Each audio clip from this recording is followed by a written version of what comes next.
रामायण और महाभारत हिंदू सभ्यता की नींव है। महाभारत हमें जीवन जीने के तरीकों को सिखाता है। महाभारत में एक से बढ़कर एक महारथी लोगों का जिक्र है, जिनमें से एक है कर्ण। लेकिन बहुत कम लोगों को पता है कि महाभारत का कर्ण का अंतिम संस्कार सूरत में किया गया। कर्ण का अंतिम संस्कार सूरत में ही क्यों हुआ, उसके पीछे भी एक कहानी है। इस तथ्य को जानना आपके लिए बहुत ज़रूरी है और हम आपको इसके बारे में बताने जा रहे हैं। दानवीर कर्ण पांडवों की माता कुंती के सबसे बड़े पुत्र थे। कर्ण की जीवन गाथा के बारे में तो हमने बहुत सुना होगा, लेकिन क्या आपने कभी उनकी मौत के बारे में सुना है?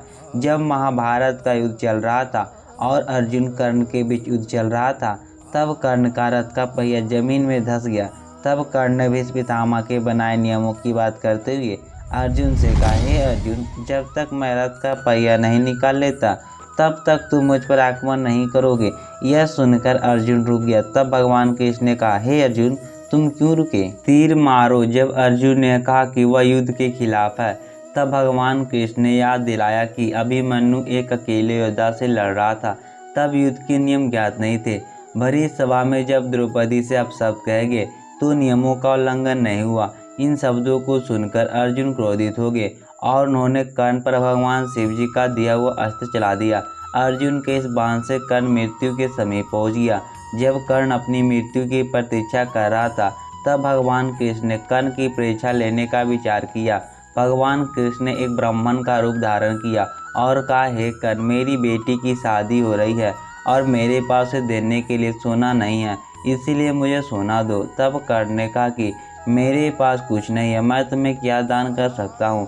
तब ब्राह्मण ने कहा कि तुम्हारे पास सोने का दांत है, वह दान कर दो। कर्ण ने कहा कि मुझे एक पत्थर से मारो और मेरा दांत निकाल दो। ब्राह्मण ने ऐसा करने से मना कर दिया और कहा कि दान तो खुद ही करना पड़ता है। इसके बाद कर्ण ने अपने समीप पड़े पत्थर को उठाया और उससे अपने दांत तोड़कर ब्राह्मण को दे दिया। इस पर ब्राह्मण ने कहा कि यह दांत तो गंदा, इसे साफ करो। इस पर कर्ण ने अपने धनुष से धरती पर बाण चलाया तो वहां से गंगा की तेज जलधार निकल पड़ी। उससे दांत धोकर कर्ण ने कहा, अब तो ये शुद्ध हो गया। इसके बाद कर्ण को एहसास हुआ कि यह कोई साधारण ब्राह्मण नहीं है, यह एक परमात्मा है, ताकि तुम उसे अपना असली रूप दिखाओ। भगवान कृष्ण अपने वास्तविक रूप में प्रकट हुए। श्री कृष्ण ने तब कर्ण से कहा था कि तुम्हारी यह बाण गंगा युगों युगों तक तुम्हारा गुणगान करती रहेगी। घायल कर्ण को श्री कृष्ण ने आशीर्वाद दिया था कि जब तक सूर्य, चंद्रमा, तारे और पृथ्वी रहेंगे, तुम्हारी दानवीरता का गुणगान तीनों लोकों में किया जाएगा। संसार में तुम्हारे समान दानवीर ना तो हुआ है और ना कभी होगा। श्री कृष्ण ने कर्ण से कहा कि वह उनसे कोई भी वरदान मांग सकते हैं। कर्ण ने श्री कृष्ण जी से कहा कि एक सूत पुत्र होने के कारण उसके साथ बहुत छल हुए हैं। अगली बार जब कृष्ण जी धरती पर आए तो वह पिछड़े वर्ग के लोगों के जीवन सुधारने के लिए प्रयत्न करे। इसके साथ कर्ण ने दो और वरदान मांगे। दूसरे वरदान के रूप में कर्ण ने यह मांगा कि अगले जन्म में कृष्ण जी उन्हीं के राज में जन्म ले।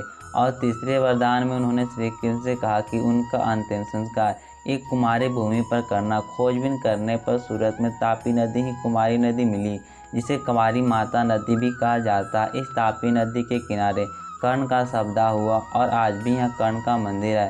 सूरत का 4 धाम मंदिर 3 पत्थरों का वट वृक्ष कर्ण के अंतिम संस्कार के प्रमाण रूप है। तापी नदी के किनारे कर्ण का शवदाह किए जाने के पश्चात पांडवों ने जब कुमारी भूमि होने पर शक जताई तो श्री कृष्ण जी ने कर्ण को प्रकट करके उससे आकाशवाणी द्वारा सहलाया गया कि वह सूर्य के पुत्र हैं और अश्विनी और कुमार उनके भाई हैं। तापी उनकी बहन है। उनकी अग्निदाह कुमारी भूमि पर ही किया गया है। पांडवों ने कहा, हमें तो पता चल गया, परंतु आने वाले युगों को कैसे पता चलेगा? तब भगवान कृष्ण ने कहा कि यहाँ पर 3 पत्थरों का वट वृक्ष होगा, जो ब्रह्मा, विष्णु और महेश का प्रतीक रूप होगा। ऐसी मान्यता है कि यहाँ कोई भी सच्चे विश्वास के साथ प्रार्थना करेगा तो उसका मनोरथ कार्य अवश्य पूर्ण होगा। इस प्रकार यह वृक्ष आज भी सूरत में तापी नदी के तट पर खड़ा है और इसके पास यह 3 पत्तों वाला वृक्ष है, जिसे सूरत में 3 पत्ती वाले तिप्तिया घास के नाम से जाना जाता है।